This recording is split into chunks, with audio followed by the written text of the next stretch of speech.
얼마 전에 몇몇 목사님과 식사하며 교제를 나누었던 시간이 있었습니다.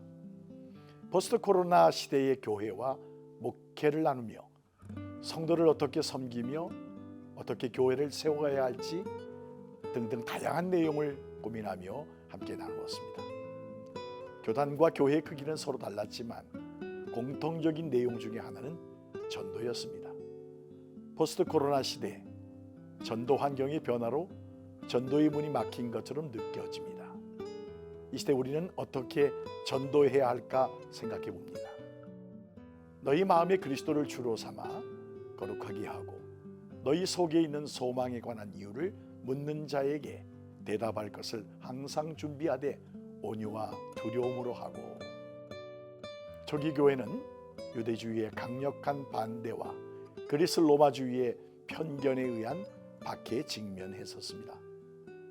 유대주의 시각에는 이단이었으며 그리스 로마주의에 의하면 국가의 안녕을 기원하며 이바지하는 종교가 아니었습니다. 강력한 반대와 권력의 박해로 인해 목숨까지도 위협받는 시대였지만 초기 교회는 타협하거나 굴하지 않고 도리어 복음으로 모두 극복할 수 있었습니다. 이러한 초기 교회가 처한 상황은 오늘날 한국 교회가 직면한 포스트 코로나 시대의 상황과 유사한 면이 있다고 생각됩니다. 코로나로 인해 기독교 신앙은 오늘날 오해받고 있고 적대시당하고 있으며 교회는 코로나 바이러스 전파의 근원지로 여기는 부류도 많습니다. 코로나로 인해 교회 많은 어려움 가운데 있지만 오히려 이런 상황 속에서 교회가 바르게 서서 대처한다면 전화위복의 기회가 될 것입니다. 코로나로 인해 전통적인 교회론과 목회론 그리고 신학적 이론과 전통들이 무너지고 있지만 성경적인 바른 신학과 전통을 세우는 본질을 회복할 수 있는 기회가 될 수 있습니다. 포스트 코로나 상황이 바로 그러한 기회가 될 수 있을 것이라 확신합니다. 팀 켈러는 탈기독교 시대에서 이렇게 말합니다. 현대 사회에 미치는 기독교 영향력이 전반적으로 감소하고 있다. 모든 세대가 기독교 신앙과 점점 멀어지고 있다. 미국 교회에서도 3분의 2 이상은 이미 정체기를 맞았거나 쇠퇴하는 중이다.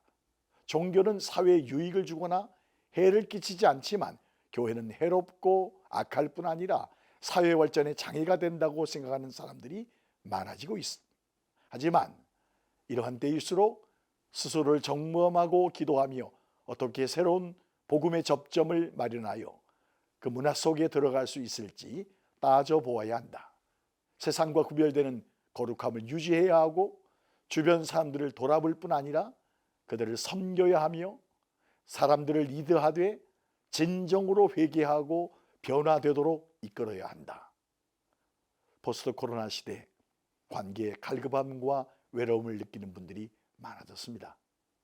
교회는 이들에게 좋은 친구와 좋은 이웃이 될 수 있어야 합니다. 지금은 성경 말씀으로 복음을 전하는 것도 중요하지만 그리스도인으로서 매력적인 삶을 사는 것이 더 중요한 시대가 되었습니다. 복음을 전하기 위한 그리스도인의 평소의 삶의 모습, 복음을 살아내는 모습이 중요합니다.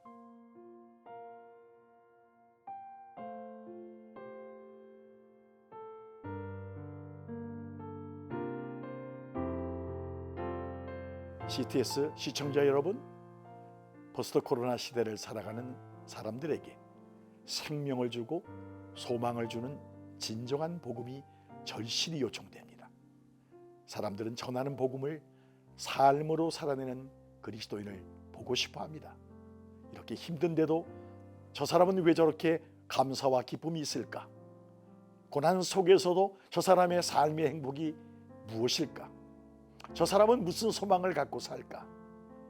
관심과 호기심을 뛰어넘어 나도 저 사람이 믿는 믿음을 갖고 저렇게 살아보고 싶다는 도전과 열망이 확산되기를 간절히 기도합니다.